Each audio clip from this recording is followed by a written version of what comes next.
new event. It doesn't update the new event. I don't know. Frustrating.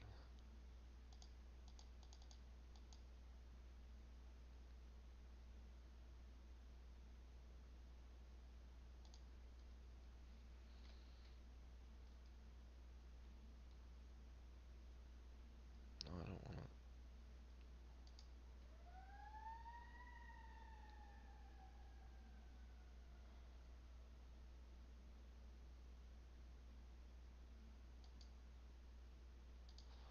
I don't know.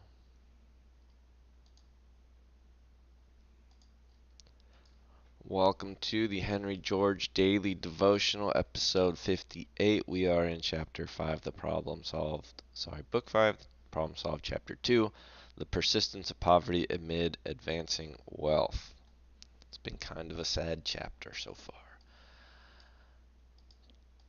Just in the content, talking about being really poor.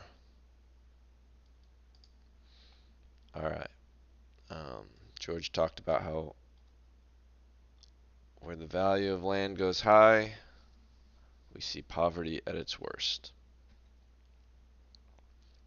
George continues. How the Black Death brought about the great rise of wages in England in the 14th century is clearly discernible in the efforts of the landholders to regulate wages by statute. That awful reduction in population, instead of increasing, really reduced the effective power of labor, there can be no doubt. But the lessening of competition for land still more greatly reduced rent, and wages advanced so largely that force and penal laws were called in to keep them down. Oh, sorry, that's the end of the sentence. Uh, that awful reduction in population, instead of increasing, really reduced the effective power of labor, there can be no doubt. But the lessening of competition for land still more greatly reduced rent, and wages advanced so largely that force and penal laws were called in to keep them down. They put like a limit on the wages. Huh. The reverse effect followed the monopolization of land that went on in England during the reign of Henry VIII. Uh, I'm guessing Henry VIII was after the Black Death. I don't know. In the enclosure of commons and the division of the church lands between the panders and the parasites, who were thus enabled to found noble families. Is that the origin of noble families? It was who the churches gave land to. Hmm. The result was the same as that to which a speculative increase in land values tends. According to Malthus, who, in his Principles of Political Economy, mentions the fact without connecting it with land tenures. So, alright, okay. According to Malthus, in the reign of Henry VII, half a bushel of wheat would purchase but little more than a day's common labor. But in the latter part of the reign of Elizabeth, half a bushel of wheat would purchase 3 days' common labor. So wages have gone down quite a lot. Sixfold. I can hardly believe that the reduction in wages could have been so great as this comparison would indicate. Well, Malthus said it was so. Do we trust that report? George continues. But that there was a reduction in common wages and great distress among the laboring classes is evident from the complaints of sturdy vagrants and the statutes made to suppress them. The rapid monopolization of the land, the carrying of the speculative rent line beyond the normal rent line, produced tramps and paupers, just as like effects from like causes have lately been evident in the United States. We have our tramps and paupers because of the speculation around the railroad, transatlantic railroad. Why is it called transatlantic? I mean, I guess it's connecting the Pacific and the Atlantic. Am I making that up?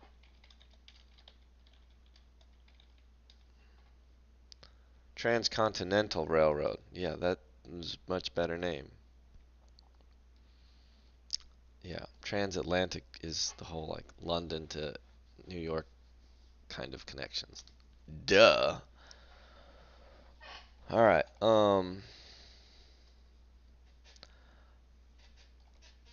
We continue. Land which went heretofore for 20 or 40 pounds a year, said Hugh Latimer, is let for 50 or 100. My father was a yeoman and had no lands of his own.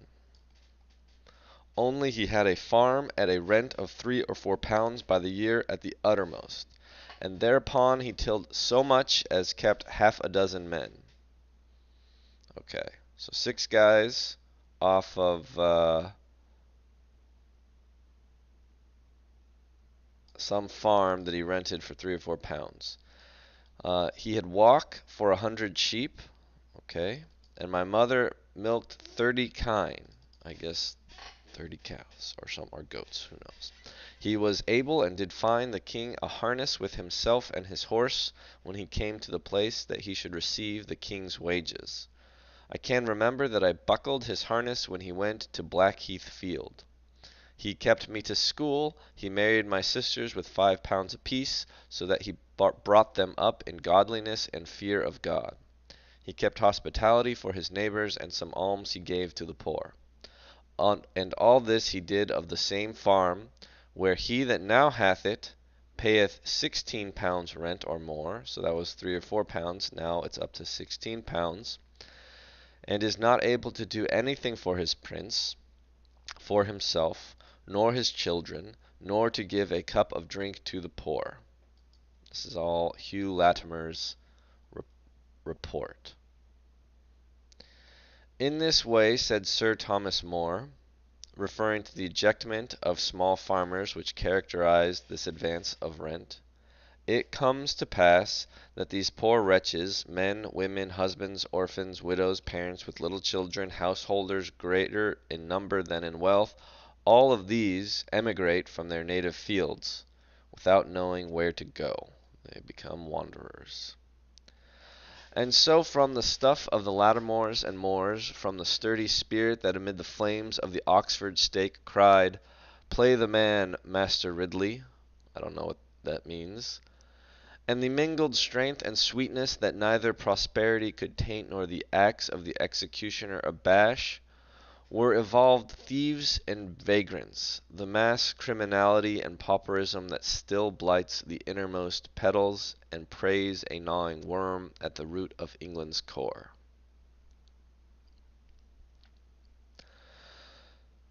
But it were as well to cite historical illustrations of the attraction of gravitation. The principle is as universal and as obvious. That rent must reduce wages is as clear as that the greater the subtractor, the lesser the remainder. Yeah. The more you take away, the less you end up with. That rent does reduce wages, anyone, wherever situated, can see by merely looking around him. I know in yesterday's daily devotional I mentioned Compton, and then last night I drove through a poor part of Long Beach, uh, and you know, Long Beach has got some really rough areas, and I remember seeing a sign in one of these rundown slums, effectively saying "for rent," and I just wondered what it rents for. I've I don't know, but more than those people can pay. That rent does reduce, yeah. There is no mystery as to the cause which so suddenly and so largely raised wages in California in 1849 and in Australia in 1852. It was the discovery of the placer mines in unappropriated land to which labor was free that raised the wages of cooks in San Francisco restaurants to $500 a month. Remember, this 6 is going to be a a dollar symbol.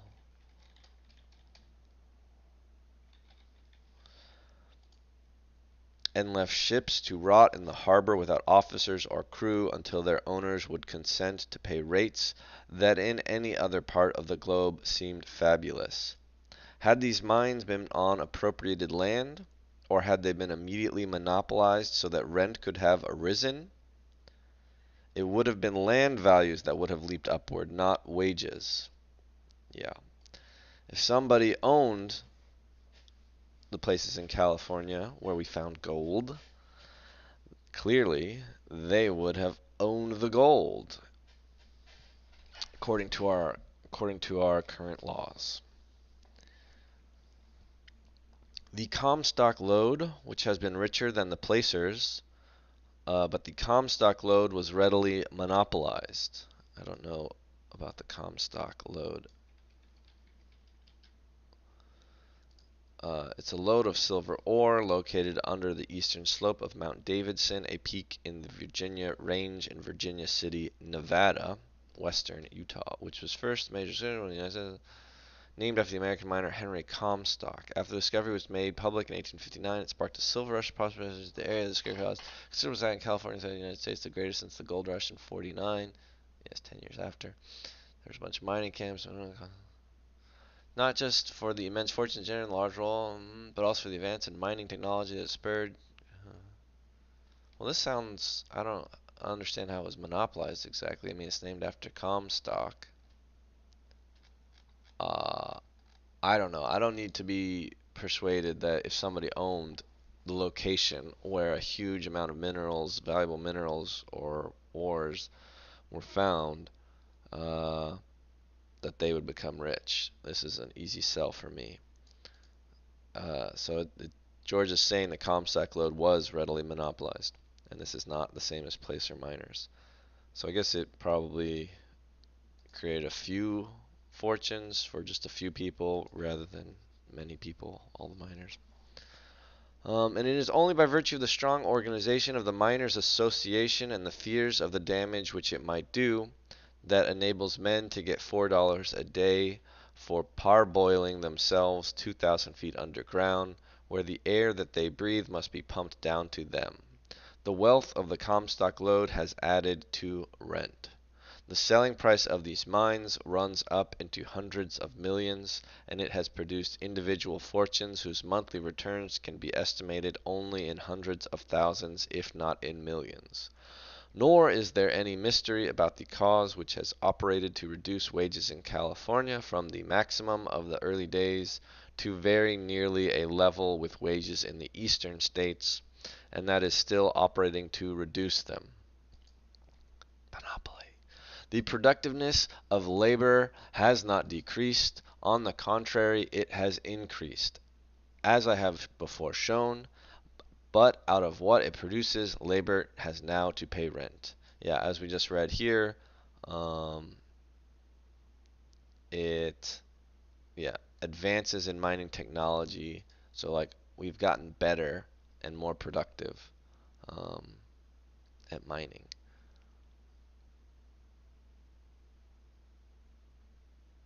Of course, without historical data, you could still say that they're not the rate at which they were mining might have decreased. I mean, at some point it decreased, but probably at this time it was not that way yet. I don't know. As the placer mine deposits were exhausted, labor had to resort to the deeper mines and to agricultural land. But monopolization of these being permitted, men now walk the streets of San Francisco ready to go to work for almost anything, for natural opportunities are now no longer free to labor. Yes, when the placer deposits were gone, the only thing left were these other places, but these I guess had already been sold as land to people who then uh, controlled them. So then the other laborers, you know, had to basically just become wage slaves. The truth is self-evident. Put to anyone capable of consecutive thought this question. All right, are you capable of consecutive thought? Suppose there should arise from the English Channel or the German Ocean a no man's land on which common labor to an unlimited amount should be able to make 10 shillings a day, and which should remain unappropriated and of free access, like the commons which once comprised so large a part of English soil. What would be the effect upon wages in England? All right, think about that one. I just want to point out that his excellent use of comprised. The commons comprised the large part of English soil. English soil was composed of the commons. Anyway, what's the answer? What would the effect be upon wages in England? The person who is capable of consecutive thought, which in this case is you would at once tell me that common wages throughout England must soon increase to 10 shillings a day. I would argue in a sort of pedantic way that you would accept less to work in England because you get to be around other things. Whereas if you went and worked in the snowman's land, there wouldn't be much there. But the point is still taken by me. I get it. And in response to another question, to you, the consecutive thinker, what would be the effect on rents? He would, at a moment's reflection, say that rents must necessarily fall, and if he thought out the next step, he would tell you that all this would happen without any very large part of English labor being diverted to the new natural opportunities, or the forms and direction of industry being much changed. Only only that kind of production being abandoned which now yields to labor and to landlord together less than labor could secure on the new opportunities, the 10 shillings. The great rise in wages would be at the expense of rent. I'm guessing 10 shillings a day was a significant sum. Take now the same man or another, some hard-headed businessman. This is again you. You're a hard-headed businessman and you have able to think consecutively. But you have no theories, but you know how to make money. Say to you, here is a little village. In 10 years it will be a great city. In 10 years the railroad will have taken the place of the stagecoach, the electric light of the candle. It will abound with all the machinery and improvements that so enormously multiply the effective power of labor. Will in 10 years interest be any higher? He will tell you no. That's you. Will the wages of common laborer be any higher? Will it be easier for a man who has nothing but his labor to make an independent living? He will tell you no. The wages of common labor will not be any higher. On the contrary, all the chances are that they will be lower. It will not be easier for the mere laborer to make an independent living. The chances are that it will be harder. What then will be higher? Rent, the value of land. Go get yourself a piece of ground and hold possession. And if, under such circumstances, you take his advice, you need do nothing more. You may sit down and smoke your pipe. You may lie around like the Lazzaroni of Naples or the Leperos of Mexico. You may go up in a balloon or down a bowl in the ground, and without doing one stroke of work, without adding one iota to the wealth of the community, in 10 years you will be rich. In the new city you may have a luxurious mansion, but among its public buildings will be an almshouse. Now, I just want to make a special note that this is about the wages of common labor. Uh, the common laborer cannot go to San Francisco and get a job at Meta. Just saying. Just pointing that little bit out. The common laborer can't go work at the pinnacle, at the best, can't get the highest paying jobs at the center of societal progress. In terms of income or wages. Uh, Again, wages are always just going to be decided by that lowest level and then increments upon that as a sort of bidding function to persuade people to go do these other harder jobs. Or they're not necessarily harder, but the employer needs wants to wants to only has a, wants to select only the highest qualified people.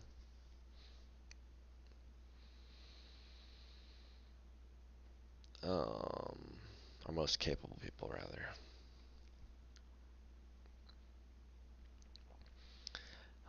Yep, so you'll be rich if you claim a piece of land in that city now and wait 10 years.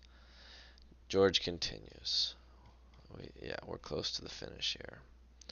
In all our long investigation, we have been advancing to this simple truth, that as land is necessary to the exertion of labor and the production of wealth, to command the land which is necessary to labor is to command all the fruits of labor, save enough to enable labor to exist. Yes, this is George's literal living wage, which is a wage of survival, a wage at which you consent to reproduce.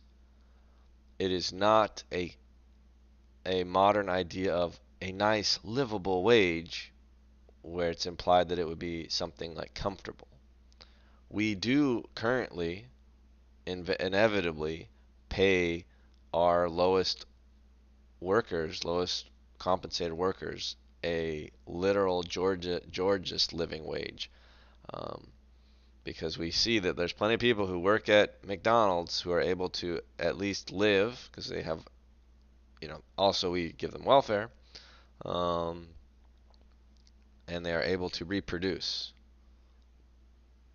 We pay them this. I'm trying to come up with yeah, it's just funny that we use this term livable wage currently now, when if you think of a literal wage that is like minimally livable, is what like George says. He uses that always like the at which you'll consent to reproduce. So it's like a reproducible at wage, which is not a very easy term to say.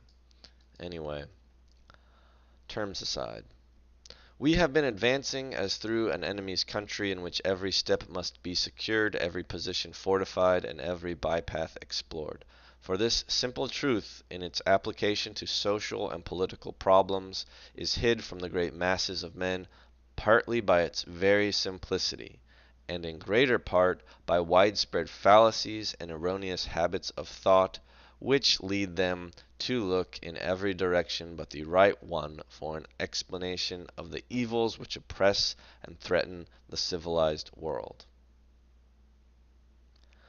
And back of these elaborate fallacies and misleading theories is an active, energetic power, a power that in every country, be its political forms what they may, writes laws and molds thought, the power of a vast and dominant pecuniary interest. The rich, the money, the old guard. Yes, this drives me nuts. Civilization has only gotten more complex since George's time. Technology has only progressed more. Fancy mathematics have only gotten fancier. And so many people think everything has to be so complicated. But maybe there's change coming. I don't know. Those of us capable of consecutive thought. George concludes here. But so simple and so clear is this truth that to see it fully once is always to recognize it. There are pictures which, though looked at again and again, present only a confused labyrinth of lines or scrollwork, a landscape, trees, or something of the kind, until once the attention is called to the fact that these things make up a face or a figure. This relation once recognized is always afterward clear. It is so in this case. In the light of this truth, all social facts group themselves in an orderly relation, and the most diverse phenomena are seen to spring from one great principle. It is not in the relations of capital and labor. It is not in the pressure of population against subsistence, Malthus. And that an explanation of the unequal development of our civilization is to be found. No. The explanation of the unequal development of our civilization is to be found in monopoly of land. The great cause of inequality in the distribution of wealth is inequality in the ownership of land. The ownership of land is the great fundamental fact which ultimately determines the social, the political, and consequently the intellectual and moral condition of a people. And it must be so, for land is the habitation of man, the storehouse upon which he must draw for all his needs, the material to which his labor must be applied for the supply of all his desires. For even the products of the sea cannot be taken, the light of the sun enjoyed, or any of the forces of nature utilized, without the use of land or its products. On the land we are born, from it we live, to it we return again, children of the soil as truly as is the blade of grass or the flower of the field. Take away from man all that belongs to land, and he is but a disembodied spirit. Material progress cannot rid us of our dependence upon land. It can but add to the power of producing wealth from land. And hence, when land is monopolized, it may go on to infinity without increasing wages or improving the condition of those who have but their labor. It can but add to the value of land and the power which its possession gives. Everywhere in all times, among all peoples, the possession of land is the base of aristocracy, the foundation of great fortunes, the source of power. As said the Brahmins ages ago, to whomsoever the soil at any time belongs, to him belong the fruits of it. White parasols and elephants mad with pride are the flowers of a grant of land.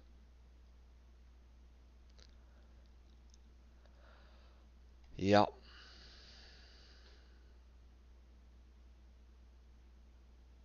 All right, consecutive thinkers. See you next time.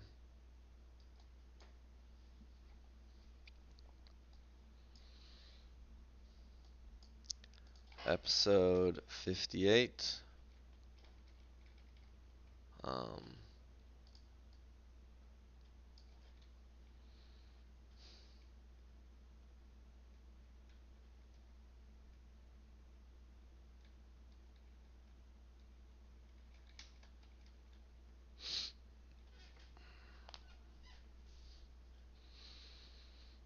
Next, the X Paradox Interactive CEO is not the Arrowhead Games CEO.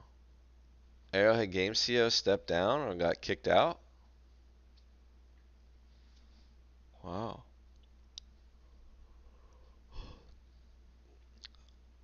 You want to read my new riddle?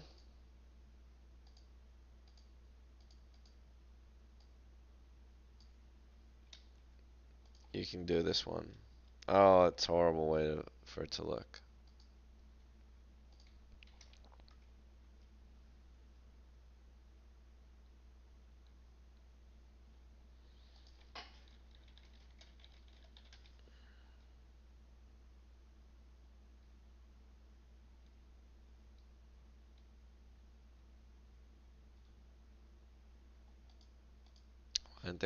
Why didn't they want to hire me?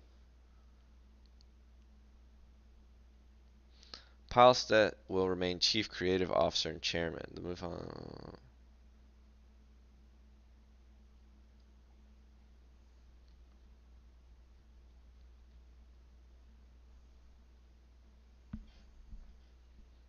I see. The CEO didn't like doing business stuff. He wanted me doing more creative stuff. I respect it. Interesting though. All right, what's our catchy title here? I guess we just say the land is our is the land the land is our foundation.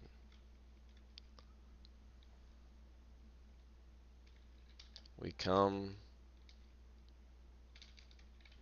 from the land, we come to the land we go. Alright, that's what I'm going to say.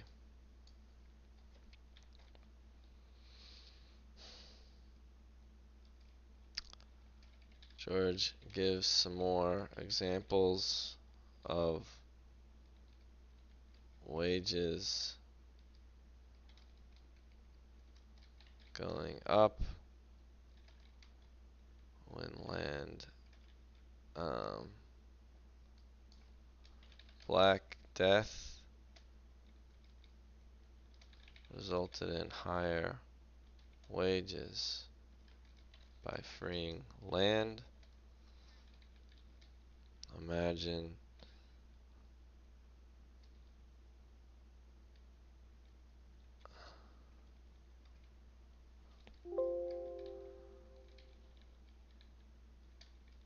says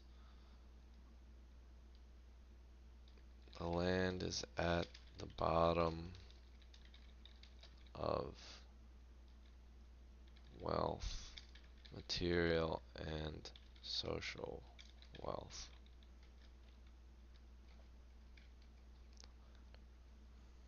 Um, I don't know.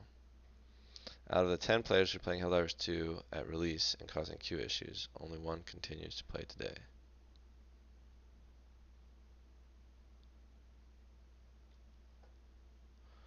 During which server... Wait. Whoa. The Helldivers player base is looking very anemic compared to the original release, during which the servers were overloaded despite having 360,000 CC at the time. Apparently users are saying this is normal for games servers.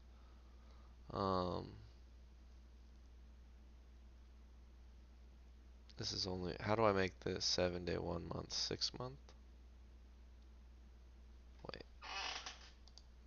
1 month, 3 month.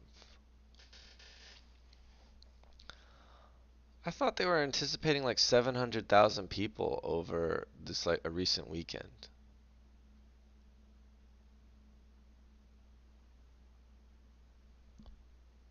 I mean, also, wouldn't you be sort of an expert on what's normal for a live service game?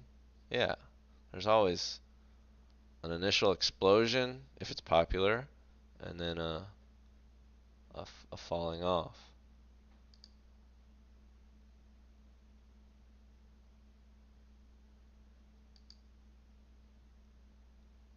I don't understand why this is not just 0.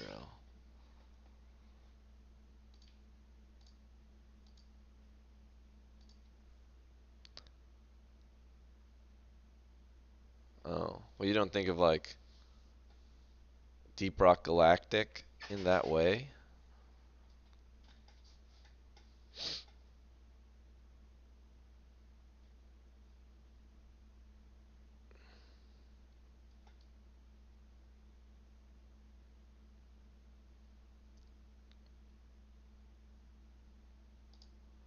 We're getting some new...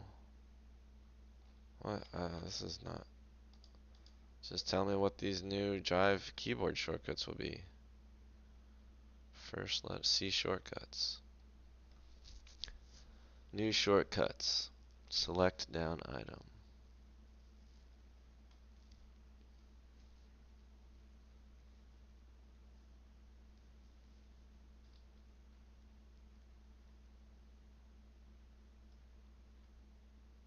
Those aren't changing.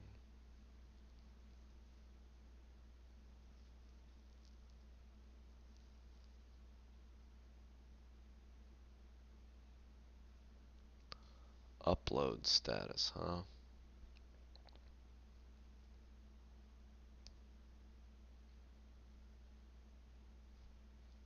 It'd be kind of fun to be the one designing this.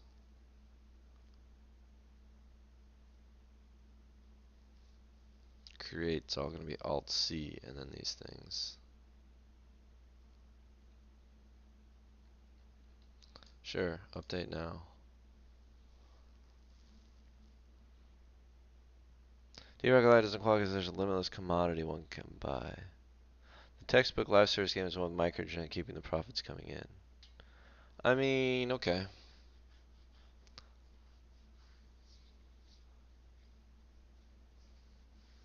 There's tons of like I feel like every game you've played in the last year has had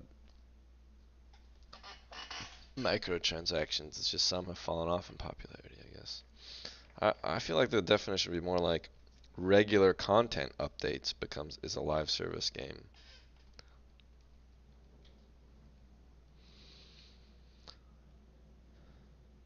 You didn't answer, you didn't solve my riddle.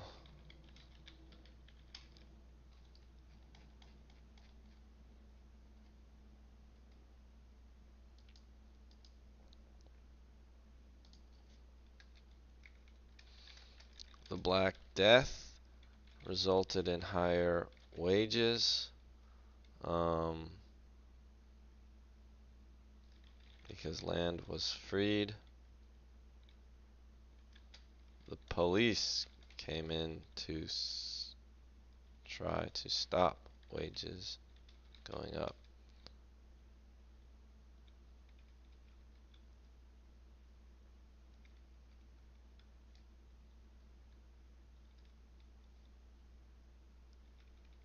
I mean, this whole thing is wages are most depressed where land value is highest.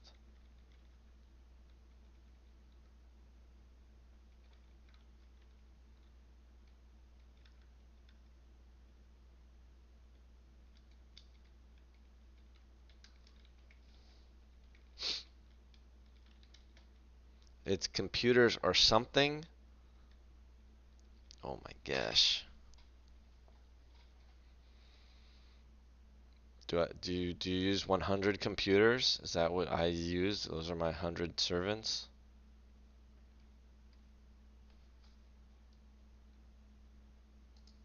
Yeah, you got the mouse.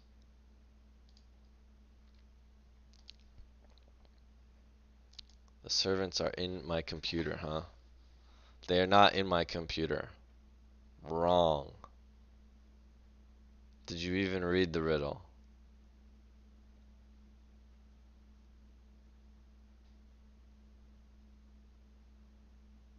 I've never heard any audio feedback that's a sort of clicking from my Twitch followers.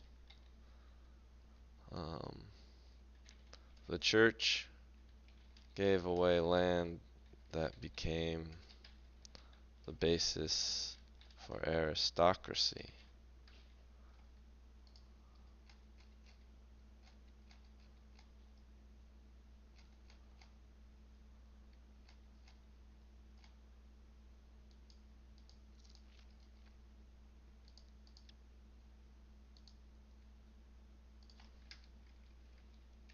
Example of a man's farm previously supporting a family and his king, now unable to do so by Hugh Latimer. How do I say?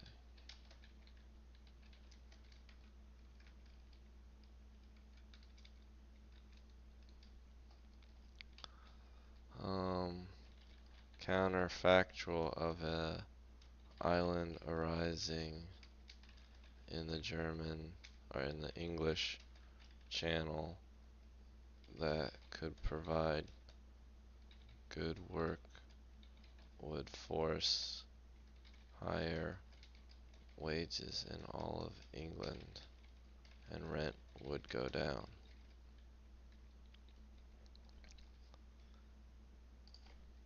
The magic infinite.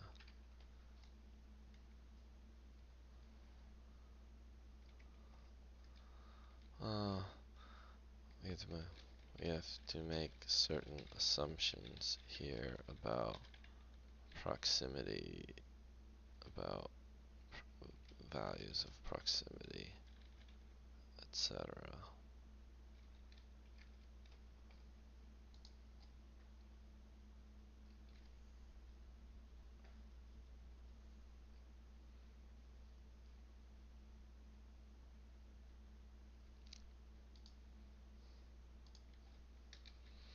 Um, California mining increased wages. unless, unlike Comstock load, which was monopolized.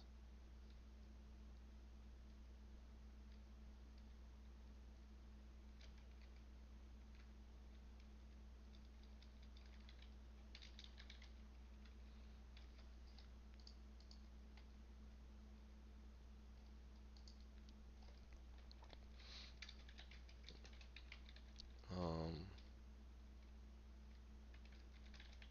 example of the what a future city.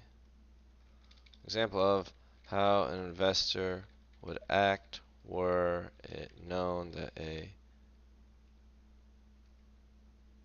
city was about to arise on a piece of land. He'd buy the land. He'd say wages in 10 years would be the same. He'd say he'd say interest in 10 years would be the same or lower, and would have a mansion in 10 years out doing work.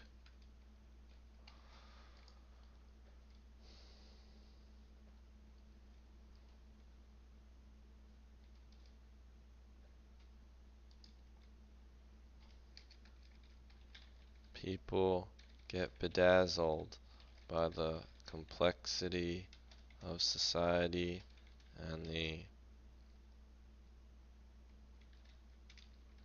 fallacies of accepted doctrine.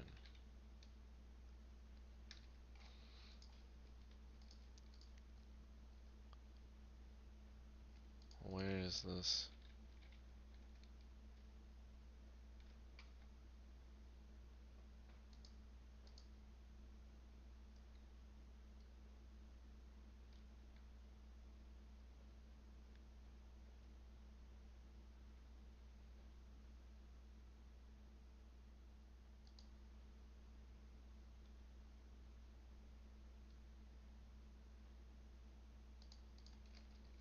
Where did I just read?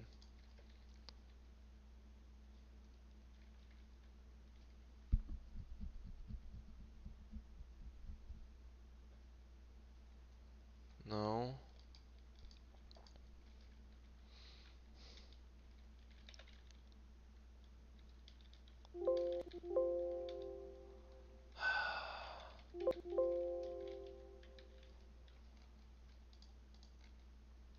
What were the words? Could have sworn, um,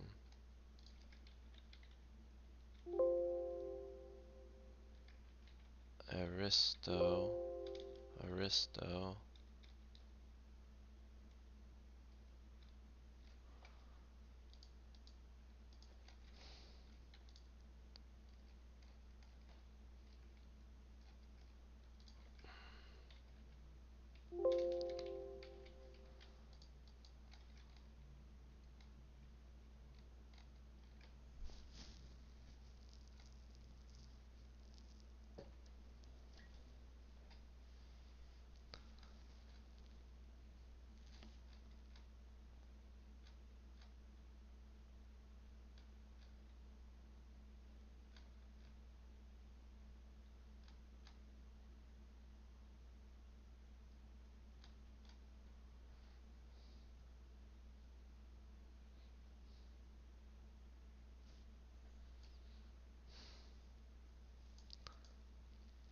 Church lands between the panders and parasitism. Yes, that's where it was.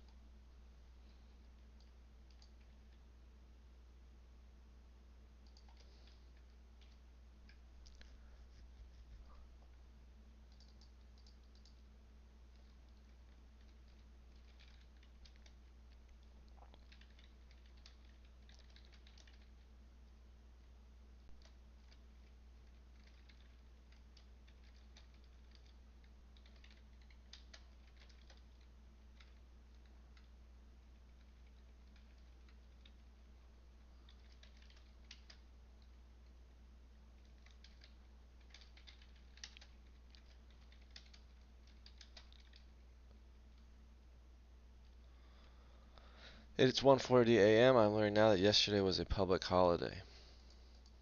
What a You missed it.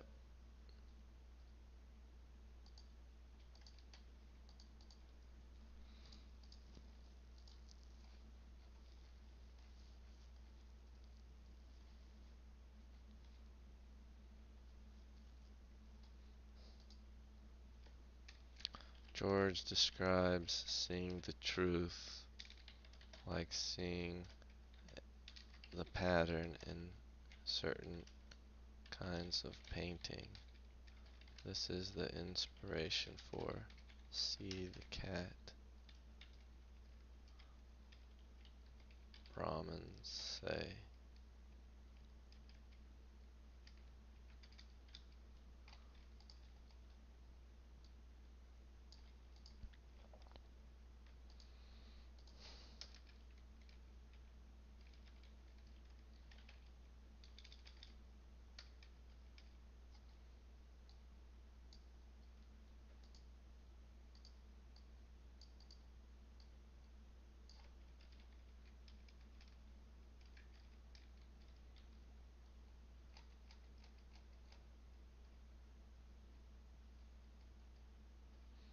Do we get chapter? No, we're book 6.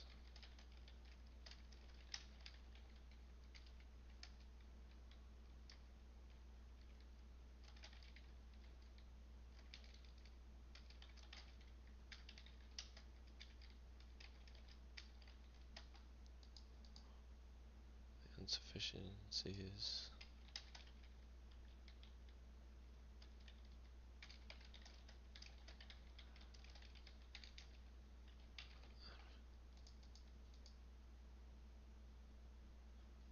Insufficiency of remedies currently advocated. Insufficiency of remedies currently advocated. You did it. You did it. It's keyboard keys. It's funny because 60% keyboards today are popular, and the nerds who have those probably have less than 100 keys on them. These 60% nerds cannot play Helldivers Audible because they don't have arrow keys to respond stratagem inputs to. But is the answer to this riddle technically keyboard switches instead of keycaps? I'm sure the nerds will make this distinction.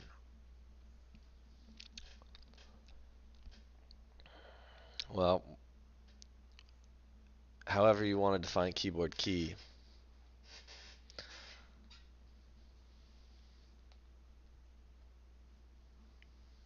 I know Nirvana the band, Nirvana the Buddhist or whatever concept I know of.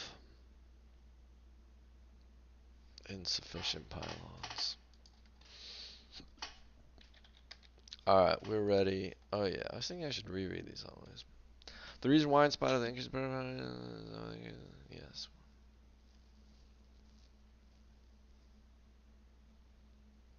Yeah, the savagery over it. How long is a précis supposed to be even?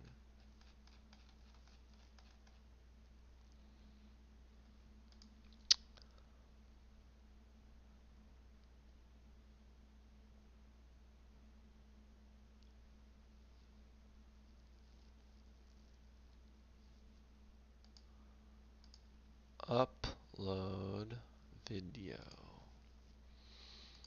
First of all, we have to rename this HGDD 58, Book 5, Chapter 2, Continue 2.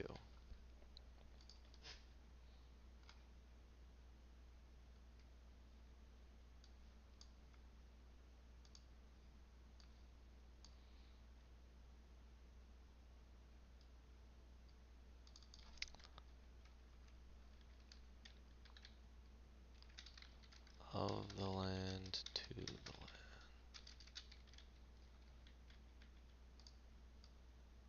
I need a better title for this. Land monopoly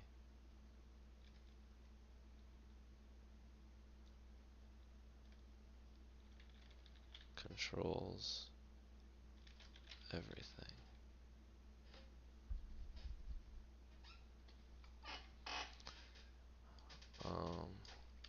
Control of land is control of everything. Duh.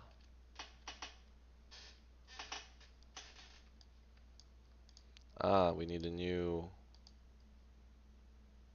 Well, it's actually still that chapter.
Lately I've been thinking if I should play that game about abandoned FPS lobbies.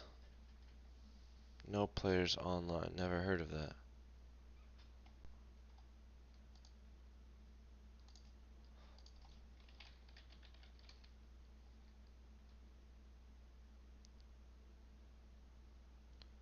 Wait, today is Wednesday. Okay.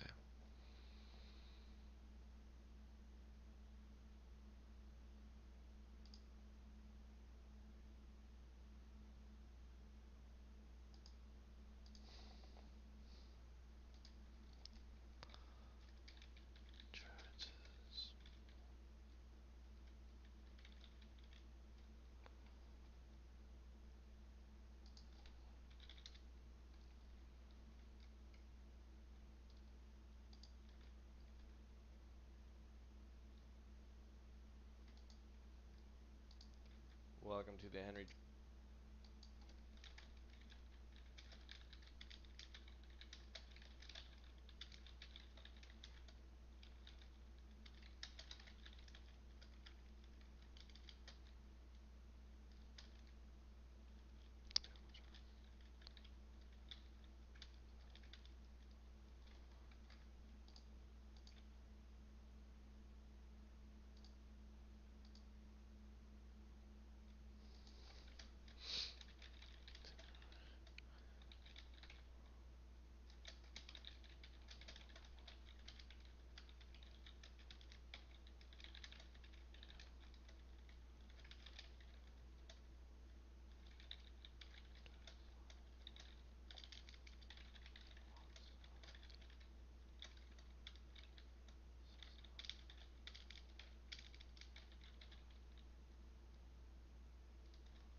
It was a Star Wars Hotel by Jenny Nicholson 3 days ago. 3 million views already. 4 hours. Never heard of this thing, really. I don't think I said. Would you consider playing an Obi-Wan type character handing Excalibur down to the next generation? I said, when would that be? And at the time he said all around. This interview from 1983 confirms that George Lucas was talking about the sequel trilogy on the set of Return of the Jedi. because Mark Hamill says this. So loyal to George, and I owe him so much. He at one time said, would you consider playing an Obi-Wan type character handing Excalibur down to the next generation? I said, when would that be? And at the time he said around 2011. I thought, gee, as much as I'd like to have a job lined up at the turn of the century, I was figuring out how old I'd be at that point. Now, the real story is George Lucas sold Star Wars in 2012, and the sequel trilogy began in 2015. But I'm sure George Lucas's version of the sequel trilogy was a lot different than the one we received. With that being said, would you rather the sequel trilogy that we have now, or George Lucas's sequels? Would you consider playing...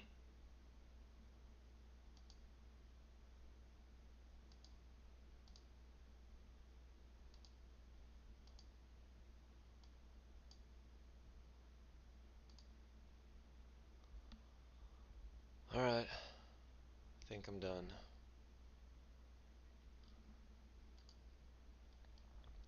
Yeah, I don't know. Jenny Nicholson does these like 4-hour teardowns of things. Alright. I will see you later. Alligator.